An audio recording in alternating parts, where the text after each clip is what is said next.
Look at what you're seeing right now.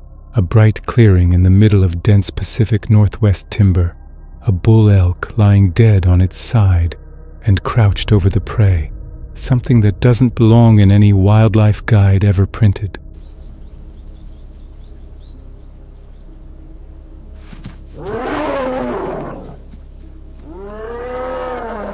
A dogman, upright on two legs, hunched forward with one clawed hand resting on the elk's ribcage like it owns the kill, like it owns the entire clearing. The footage is short, a few seconds of shaky video filmed through a gap in the brush from maybe 60 yards away. The camera trembles because the hands holding the phone are shaking badly, but the image is clear. Daylight, good visibility, no ambiguity about what you're looking at. The dogman is there, solid and real, caught in bright morning sun with nowhere to hide and no reason to. Then the dogman's head comes up. It turns and looks directly at the camera. The eyes catch the light. There is a moment of direct, locked eye contact that lasts just long enough to crawl under your skin before the clip cuts out. That's it. That's all there is. A few seconds that sat buried on a dead man's phone for nearly a decade before anyone else ever saw them. This footage was filmed by one of two men who stumbled into something they were never supposed to see. They were poaching elk on federal land. They couldn't report what they found without incriminating themselves, so they said nothing. They kept the footage between them and tried to move on. One of them couldn't. He went back to those woods alone, and what happened after that destroyed him slowly over the course of years. He's dead now. His partner is the one who finally came forward with the footage and the full story behind it. Before we get into all of it, make sure you subscribe and let us know where you're watching from. Thanks. What I'm about to walk you through isn't just a sighting. It's what happens to people after they see a dogman up close. The silence, the obsession, the guilt, and the cost of crossing a line that should never be crossed twice. The setting is federal land in the Pacific Northwest. Deep backcountry, old-growth timber, and alpine meadows connected by creek drainages that cut through steep terrain. Elk country. The kind of remote landscape where you can spend a full week and never see another human being. Cell service drops out miles before the trailhead, and the nearest paved road feels like it belongs to a different world entirely. Two men went into that backcountry in late October. They had been hunting together for over 15 years, not weekend hobbyists who drove to a lease and sat in a box stand. These were serious backcountry hunters who packed in on foot for days at a time, slept on the ground, and knew the rhythms of the forest the way most people know the layout of their own house. They read wind and weather. They understood animal behavior. They were competent and experienced. They were also poaching. They were on federal land outside of their permitted zone, hunting elk without proper tags for that specific area. This is important to understand up front because it explains everything that followed. The illegal nature of what they were doing is the reason they never reported the encounter. It's the reason the footage sat hidden for years. It's the reason one man carried the weight of what he saw until it broke him. They had been in the backcountry for 3 days when it happened, camped near a creek drainage, glassing ridgelines at dawn and dusk, tracking a healthy herd of elk that moved through a series of meadows connected by timber corridors. They had their eye on a specific bull. The routine was familiar and comfortable. Wake before dawn, move quietly through the timber, get into position, wait. On the morning of the encounter, they left camp in the dark and moved toward a clearing where they had watched the herd feeding the previous evening. The plan was simple. Set up in the brush along the edge of the meadow and wait for the elk to come through at first light. They had done this hundreds of times before. Nothing about the morning felt unusual until they got close. The first thing that changed was the silence. As they moved through the timber toward the clearing, the forest went quiet in a way that both men noticed immediately. No birds calling, no squirrels chattering in the branches, no small rustling sounds of the woods waking up with the dawn. Just dead air and the sound of their own footsteps on the forest floor. The witness said later that it felt like someone had turned the volume down on the entire mountain. They exchanged a look but kept moving. Both men were experienced enough to know what that kind of silence usually meant, a large predator nearby. bear, cougar, something that caused the smaller animals to shut down and hold still. It happened sometimes. You stayed alert and you kept going. But this silence had a different quality to it. It was heavier, more complete, as if the forest itself was holding its breath. Then the smell hit them, a thick, musky odor that rolled through the timber like a wall. Not the smell of a dead animal, not the sharp reek of bear scat or the faintly sweet scent of elk, something different entirely. The witness described it later as the smell of a predator amplified beyond anything that should exist in those woods. Wet fur and musk, and something underneath that was almost chemical, almost metallic. They slowed their pace, started stepping more carefully, placing each boot with deliberate control. They were hunters, and their bodies knew what it felt like when something large and dangerous was close. The tension that runs up through your legs and settles in your shoulders. The way your vision sharpens and your hearing reaches out. Every instinct they had was firing, telling them to pay attention. They reached the edge of the clearing and settled into a natural blind of brush and fallen timber. The meadow open in front of them, maybe 60 or 70 yards across, bathed in early morning light. Frost still clung to the grass and the shaded edges. The visibility was excellent. You could see every detail, every blade of grass, every shadow, every shape in that clearing. The witness noticed something else as they settled into position. The grass in the clearing was disturbed in places, not in the random patterns left by elk bedding down or deer browsing, but in long, sweeping arcs that pressed the vegetation flat in smooth lines. At the time, he didn't register what those marks meant. Later, after he had spent months reading about Dogman encounters and territorial behavior, he understood. Those were trail marks. Something large had been moving through that clearing repeatedly, wearing paths into the meadow like a predator patrolling a perimeter. The elk was the first thing they saw. A bull, down on its side near the center of the meadow. For a split second, the witness thought it was bedded down. Then his eyes adjusted and he saw that the posture was wrong. The legs were at bad angles. The head was twisted. The animal was dead. And standing over the carcass was something that locked both men in place, as if someone had poured concrete into their boots. A dogman was crouched over the elk, standing on two legs in a hunched, forward-leaning posture, with its weight centered over the kill. Not on all fours, bipedal. The legs were bent at the knees like a person in a deep squat, but the proportions were wrong in a way that the human eye recognizes instantly as not human. The thighs were too thick, too densely muscled. The calves were elongated. The feet were not visible from that angle, but the stance alone communicated power that no human frame could produce. The upper body of the dogman was massive, broad across the shoulders and deep through the chest, with visible musculature under fur that caught the morning light and threw small shadows along the contours. The fur was dark brownish gray, lighter on the chest and the inner surfaces of the arms. The arms themselves were long, heavily built, ending in hands that the witness could see clearly even from 60 yards. Those hands are a detail the witness keeps coming back to. The dogman's hands had long fingers with visible claws, but they were articulated like a primate's hand, not a paw. One of those hands rested on the elk's ribcage in a gesture that looked possessive, territorial. The dogman wasn't actively feeding.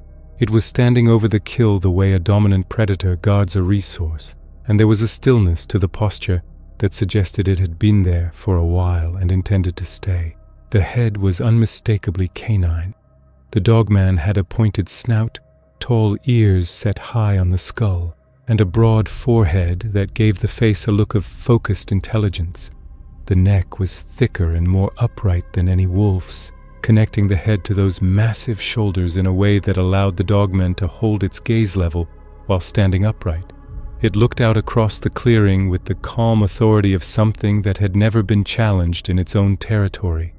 Neither man moved. The witness said later that he physically could not have moved even if he'd wanted to. It was not conscious fear. It was something deeper and older than that. some survival mechanism buried in the base of the brain that recognized what he was looking at and understood that movement meant detection, and detection meant death. He barely breathed. His partner, moving with agonizing slowness, reached into his jacket pocket and pulled out his phone. He opened the camera without looking down at the screen, keeping his eyes on the Dogman in the clearing. His hands were shaking so badly that the footage would come out jittery and unstable, but he found the record button by feel and pressed it. He held the phone up to a gap in the brush and filmed through the opening. The clip lasted only a few seconds. The partner couldn't hold the phone steady enough to keep filming, and every tiny movement felt amplified in the silence of the clearing. The fear that the Dogman would hear the rustle of fabric or the faint electronic sound of the camera was overwhelming, so he stopped. He lowered the phone. He sat frozen. Then the Dogman looked at them. Its head came up from the elk carcass in a smooth, unhurried motion, and it turned to face their position. The eyes caught the light, a bright reflective flash that made the witness's stomach drop. This was not the blank scanning stare of an animal checking its surroundings. The Dogman was looking directly at them. It had located them through 60 yards of brush and timber, and it was holding eye contact with the precision of something that could see exactly where they were hiding. I've studied hundreds of Dogman encounter reports over the years, and the detail that surfaces again and again across nearly all of them is this moment. The moment of eye contact. Witnesses don't describe it the way they describe seeing a bear or a mountain lion. They describe it as being seen, not just noticed, understood, evaluated. The Dogman looks at you, and you feel it in your chest, in your bones, in a place that has nothing to do with logic or reason. The Dogman held the stare for what felt like forever. Then it straightened. It rose to its full standing height, and this is when the true scale of the thing became real. Crouched over the elk, the Dogman had looked large but roughly proportional. Standing upright, it was enormous, easily 7 feet tall, possibly more. The body that had seemed almost human in its crouch revealed itself as something far beyond human. The width of the shoulders, the depth of the chest, the length of the arms, everything about the Dogman's frame communicated a physical power that made the two armed men hiding in the brush feel like children. The Dogman turned and walked toward the far tree line. It did not run. It did not hurry. It moved on 2 legs with a long, ground-eating stride that covered the distance to the timber in seconds despite looking completely unhurried. Each step was deliberate and controlled. The Dogman reached the trees and disappeared into the shadows without looking back. This matches a pattern I've talked about in several previous videos. The Dogman often seems fully aware of being watched, but chooses to leave rather than engage. As I covered in my video about the officer attack, that choice might actually be more unsettling than aggression, because it implies a level of calculation and decision-making that we don't associate with any known predator. It chose to walk away. It didn't have to. The 2 men sat frozen in the brush for what the witness estimates was 10 minutes after the Dogman disappeared into the timber. Neither spoke. They stared at the tree line, listening for the crack of a branch or the thud of heavy footsteps in the forest. Nothing came. The clearing sat empty except for the dead elk, and the silence that had preceded the encounter settled back in as if nothing had happened. The partner was the first to break the paralysis. He leaned toward the witness and whispered that they needed to leave, not investigate the elk, not follow the tracks, not try to figure out what they had just seen. Leave. Now. Get out of the drainage. Get out of the backcountry. Get back to the truck and go home. The witness agreed without hesitation. They backed out of their positions slowly, keeping their eyes on the clearing. They didn't stand fully upright until they were well into the timber and had put a ridge between themselves and the meadow. Then they moved fast, practically jogging back toward their camp with their gear slapping against their backs and their hearts hammering. At camp they packed in record time, hands shaking, breath short, neither man speaking beyond what was necessary to get the gear consolidated and the packs loaded. The partner kept looking over his shoulder toward the direction of the clearing, as if he expected the Dogman to come striding through the trees at any moment. The witness focused on the mechanics of packing and tried to keep his mind on the task. The hike to the trailhead and the drive home passed mostly in silence. At some point during the drive, the partner said what both of them had been thinking. They couldn't tell anyone about this. They were poaching. No tags for that area, no permits, no legal reason to be where they were. Reporting the sighting meant explaining why they were on that particular piece of federal land, and that meant fines, criminal charges, loss of hunting privileges. Everything they cared about in the outdoor world, gone. And beyond the legal risk, who would believe them? Two poachers claiming they saw a 7-foot dogman standing over an elk on federal land. It sounded like a story made up to cover something else. So they agreed. The footage stayed between them. The partner kept the phone. They wouldn't talk about it. They would pretend it never happened and go on with their lives. That agreement held for about 3 weeks. The witness later said that the agreement was doomed from the start because the two men were already processing the encounter in fundamentally different ways. For the witness, the goal was containment. Put the experience in a box, close the lid, and get back to a life that made sense. For the partner, the box wouldn't stay closed. Every time he shut it, the lid crept open again, and what was inside looked brighter and more vivid than the world around it. The witness went back to his normal life. Work, family, the daily routine that makes up most of a person's existence. But something had shifted inside him that wouldn't shift back. He couldn't stop replaying the encounter. The moment the dogman's head came up, the eye contact, the way it stood to its full height and the world got smaller around it. He played those seconds on a loop in his mind, awake and asleep. He started having trouble sleeping, not nightmares in the traditional sense, but a persistent feeling of being watched that followed him even inside his own house. He would lie in bed and stare at the dark window and feel the same tension in his body that he'd felt in the brush at the edge of that clearing. Rationally, he knew nothing was out there. Irrationally, his nervous system disagreed. He started researching quietly on his own, late-night searches for terms like large bipedal canine and upright wolf sighting and wolf-like creature on 2 legs. The results eventually led him to the word Dogman, and from there he fell into the community that has built up around these encounters. The forums, the YouTube channels, the witness databases. He read hundreds of accounts from other people who had seen what he had seen. What struck him was the consistency. Across different states, different decades, different witnesses with no connection to each other, the same details kept surfacing. The smell, the intelligence in the eyes, the way the dogman chose when to leave and when to stay, the overwhelming sense of being evaluated rather than simply observed. Reading those accounts didn't make the witness feel better, but it made him feel less alone. He wasn't crazy. Other people had seen this too. His partner handled it differently.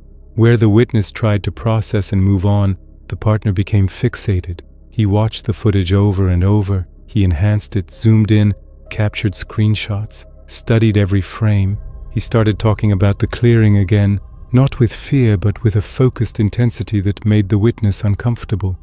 The partner wanted to go back, not to hunt, not for sport or for trophies. He wanted to go back to see if the dogman was still using that area. He wanted better footage. He wanted proof. Something had hooked into him during those few seconds in the clearing, and instead of driving him away, it was pulling him back. The witness recognized the look because he'd seen it before in people who developed obsessions that they couldn't control. It wasn't curiosity, it was compulsion. Over the following months, the partner's obsession grew in ways the witness couldn't stop. The partner started going to the general area alone on weekends, not to the exact clearing, not at first, but to the surrounding forest. He set up trail cameras on game trails. He mapped elk migration patterns through the drainage. He kept a notebook of dates, times, weather conditions, and observations. He developed a theory. On certain days, his trail cameras would capture normal wildlife activity: elk, deer, coyotes, birds. On other days, the cameras captured nothing at all. Complete dead zones. No animals, no birds, no movement of any kind. The partner believed those dead zones corresponded to the presence of the dogman. When the Dogman was in the area, everything else vacated. He was building a pattern, trying to predict when and where the Dogman would show itself. The witness tried to talk him out of it. He pointed out the danger. He pointed out the irrationality of going back to a place where they had encountered something that could have killed them both without effort. He reminded the partner of the way the Dogman had looked at them, not as a threat, but as something beneath its concern. They were lucky. Lucky to have seen it. Lucky it chose to walk away. Lucky to be alive. Why push that luck? The partner didn't listen. The conversations became arguments. The arguments became shorter and more bitter as the partner stopped pretending to consider the witness's perspective. He was going to do what he was going to do, and nothing his friend said was going to change that. The friendship that had been built over 15 years of shared backcountry time started to fracture under the weight of something neither man could fully articulate. I've heard this pattern before from other witnesses who've reached out to this channel. There seems to be something about a Dogman encounter that splits people into two camps. Some see it and walk away and spend the rest of their lives trying to forget. Others see it and become unable to think about anything else. I don't know what determines which way a person falls, but I've covered enough of these stories to know that the ones who go back almost never come away better for it. About 8 months after the original sighting, the partner told the witness he was going back to the exact clearing. He had studied his trail camera data. He had identified what he believed was a pattern. He was certain the Dogman used the clearing as a regular feeding and territorial site, and he intended to be there during the next predicted window of activity. The witness made one last attempt to stop him. He laid out every argument he had: the danger, the futility, the fact that better footage wouldn't prove anything to anyone who didn't already believe. He told his partner that what they saw in that clearing should have been enough. That sometimes the universe shows you something once, and the right response is to be grateful you survived and leave it alone. The partner wouldn't budge. He said he was going with or without help. The witness said he wasn't coming. It was the worst argument they'd had in 15 years of friendship. The partner left angry, and the witness stood in his driveway and watched the truck disappear down the road with a feeling in his gut that told him something terrible was in motion, and he couldn't stop it. The partner went into the backcountry alone. He was gone for 4 days. The witness spent those 4 days in a state of constant anxiety, checking his phone for calls or texts that couldn't come because there was no service where his partner was headed. He barely slept. He went through the motions of his daily life with half his mind always in those woods, imagining what was happening in the clearing. He thought about driving to the trailhead and hiking in after him. He thought about calling the Forest Service and reporting a missing hiker, which would have blown both their covers but at least put boots on the ground. He did neither. He sat with his phone and waited, and the waiting was its own kind of punishment. Every hour that passed without contact added another layer of dread that settled over him like snow accumulating on a roof. On the 5th day, the partner came back. The witness drove to his house as soon as he got the call. What he found was his friend, physically uninjured, sitting at his kitchen table with a cup of coffee he wasn't drinking. The partner was intact. No wounds, no visible harm, no sign of a struggle, but something was profoundly wrong. The man sitting at that table was not the same man who had driven away 4 days earlier. His eyes had a flat, distant quality that the witness had never seen in him before. He moved slowly, as if every action required conscious effort. His voice was quiet and stripped of the energy that had driven his obsession for months. When the witness asked what happened, the partner just shook his head and stared at the table. Over the following weeks, the witness tried to extract the story piece by piece. The partner offered fragments, never the full picture, never a complete narrative from start to finish. He said he had found the clearing. The elk remains from the original encounter were still there, bones scattered across the meadow with some dragged into the tree line. He set up camp on a ridge overlooking the site and waited. The first day and night nothing happened. Normal forest sounds, animals on the trail cameras. The clearing sat empty. But on the second night something came. The partner would not describe in detail what he saw. He said only that the Dogman came to the clearing after dark. He said it was close, much closer than the first time. Close enough that the gap between observer and observed collapsed into something that felt like proximity. He said the Dogman knew he was there from the moment it arrived. He said it watched him. Not a glance, not a passing look, but a sustained observation that went on for a long time in the darkness. The Dogman stood in the clearing and looked up at his position on the ridge, and held its gaze on him while the minutes passed and the silence pressed in from every direction. He said he could feel it seeing him in a way that went beyond eyesight, as if the Dogman understood not just where he was, but who he was, and why he had come back. Then the partner said something the witness has never forgotten. He said the Dogman let him leave, but it took something. When the witness pressed him on what that meant, the partner shut down. He wouldn't explain, he wouldn't elaborate. He folded inward like a door closing, and no amount of careful questioning could open it again. Whatever happened in that clearing on the second night, the partner locked it away in a place he couldn't or wouldn't revisit. The change that followed was total and permanent. The partner stopped hunting. Not gradually, not after a period of reflection. He just stopped. A man who had organized his entire calendar around hunting seasons, who had spent thousands of dollars on gear and tags and trips, who had defined a core part of his identity through time spent in the backcountry. That man sold his rifles, canceled his memberships, and refused to set foot in the woods again. He wouldn't even walk the perimeter of his own property at night, and he lived on a rural lot with timber along the back fence. The witness watched this transformation with growing horror, because he understood that whatever the partner had experienced in that clearing had not just scared him, it had fundamentally altered his relationship with the natural world. The woods that had been his refuge were now the thing he feared most. The witness tried to help. He suggested counseling. He suggested talking to other witnesses through online communities. He suggested that maybe putting the experience into words would take some of its power away. The partner refused everything. He didn't want to process it. He didn't want to understand it. He wanted to forget, and the impossibility of forgetting was the thing that was eating him alive. You cannot unsee a Dogman standing 3 body lengths away from you in the dark, watching you with eyes that understand exactly what you are. Over the next several years, the partner withdrew. The friendship that had been the center of both men's social lives lost its foundation because the one activity they had always shared was now impossible. They saw each other less. Phone calls got shorter. The easy comfort that comes from decades of shared experience faded into awkward silences and conversations that circled around the one subject neither man could address. The witness watched his friend deteriorate. The anxiety came first, then depression. The partner started drinking, not heavily at first, but steadily and with increasing dependence. His marriage suffered under the strain of a changed man who couldn't explain what had changed or why. He lost weight. He stopped doing the small things that had always defined him. Projects around the house, weekend routines, the ordinary pleasures that give a life structure. The witness felt responsible for all of it.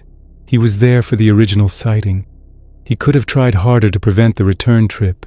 He could have gone with the partner, could have been there to pull him out if things went wrong. The guilt settled into his chest like a stone and stayed there. Every time he saw his friend looking thinner, more distant, more hollowed out, the stone got heavier. The partner died after years of declining health. I won't go into the specifics because that's not my story to tell in detail, and the witness asked that I respect the family's privacy on this point. What matters is that the man who walked into those woods full of purpose and obsessive energy came out empty, and he never refilled. The witness attended the funeral and stood among mourners who had no idea what had really happened. None of them knew about the clearing. None of them knew about the footage or the Dogman or the second trip that had broken something inside their friend that could not be repaired. The official record would never capture the truth, which is that the partner started dying the day he went back to that meadow alone and let the Dogman see him on purpose. After the funeral, the partner's wife gave the witness a box. She said her husband had set it aside with instructions that it be given to his hunting buddy. She didn't know what was inside. The witness took the box home and opened it at his kitchen table. Inside were trail camera SD cards, a hand-drawn map of the area around the clearing, with routes and camp locations marked in careful detail, a notebook filled with dates and observations, and the phone with the original footage still on it. The partner had been building a record the entire time, not for fame or proof or vindication, for someone else to understand. He had spent months documenting the Dogman's territory so that if something happened to him, the knowledge wouldn't disappear. The witness sat with those materials spread across his table and understood that his friend had known, on some level, that the obsession would consume him. The box was his way of passing the weight to the only other person who could carry it. The witness held onto the box for over a year before he did anything with it. He didn't watch the footage. He didn't examine the trail camera cards. He didn't look at the map or the notebook. He put the box in a closet and closed the door and tried to let time do what it does, which is soften the edges of things that hurt. It didn't work.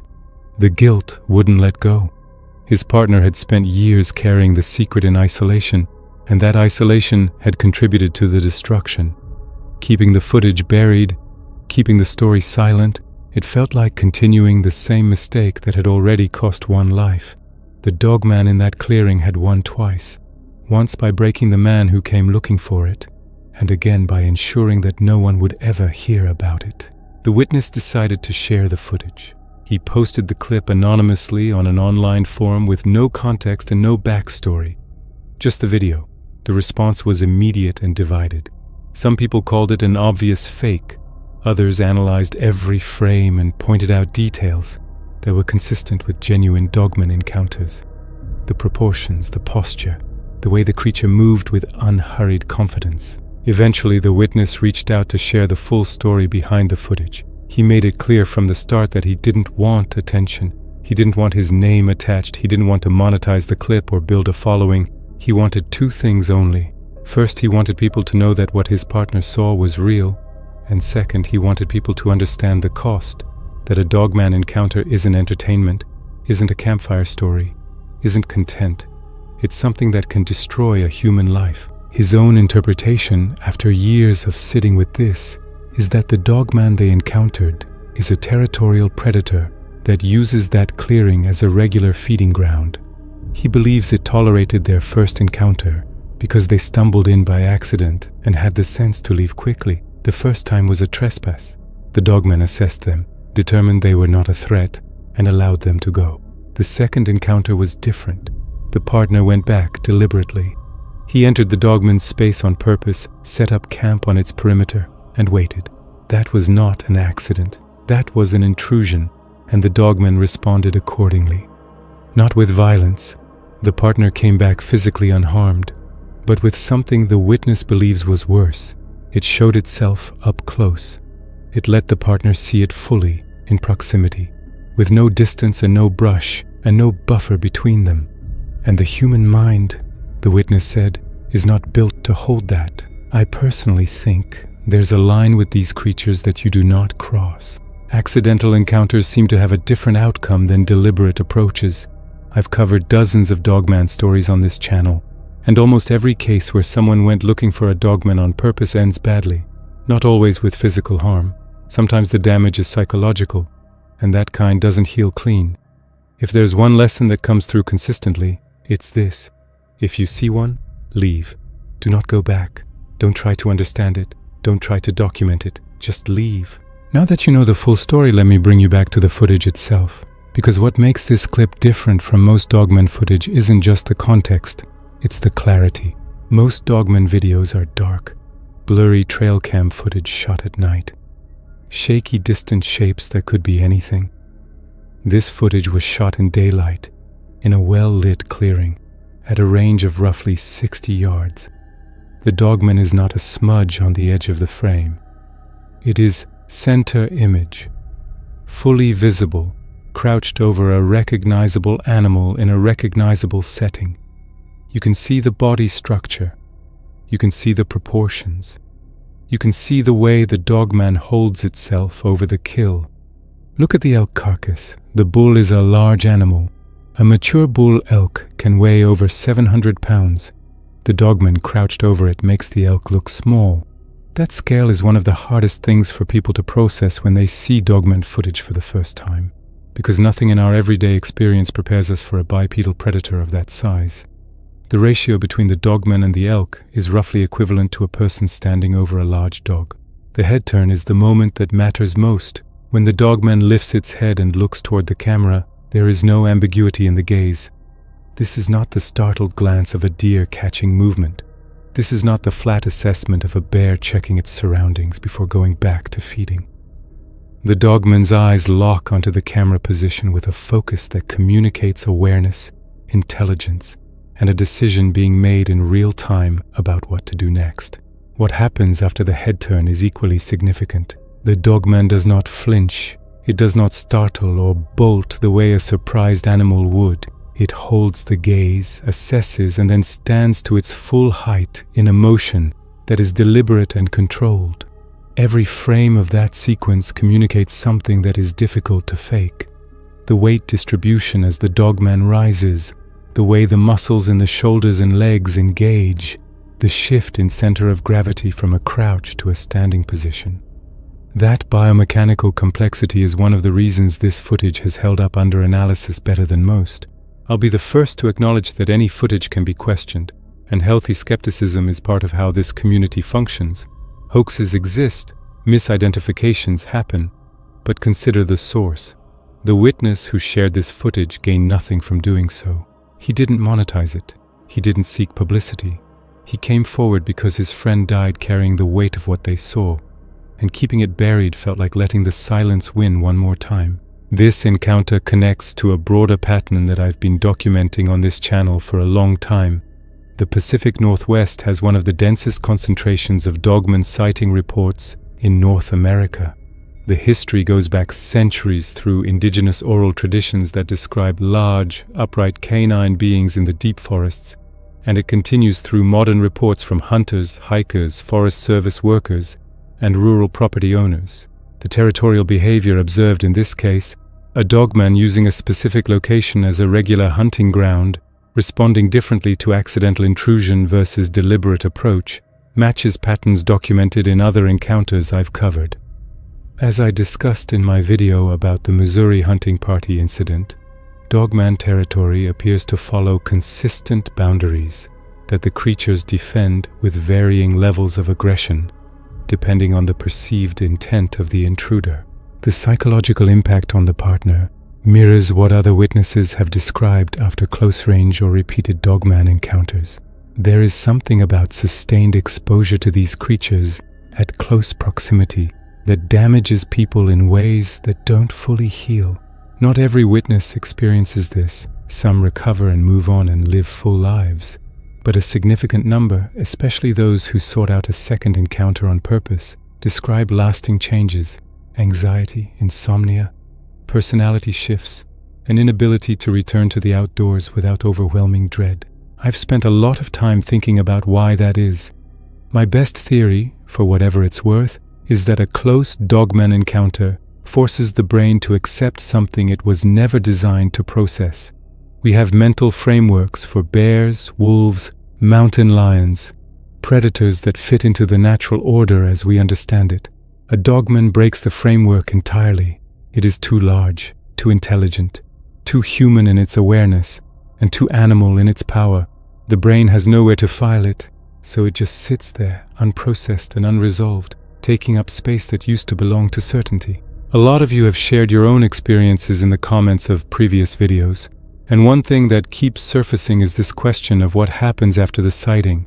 The encounter itself is one moment in time. Living with what you saw is the rest of your life. The two men in this story handled it in opposite ways and arrived at different destinations, but neither of them was untouched. If you've had an encounter and you're carrying it alone, know that this community exists for a reason. You're not the only one. The witness still lives in the same area. He still goes outdoors. He hikes, he fishes, he spends time on the land. But he doesn't hunt anymore.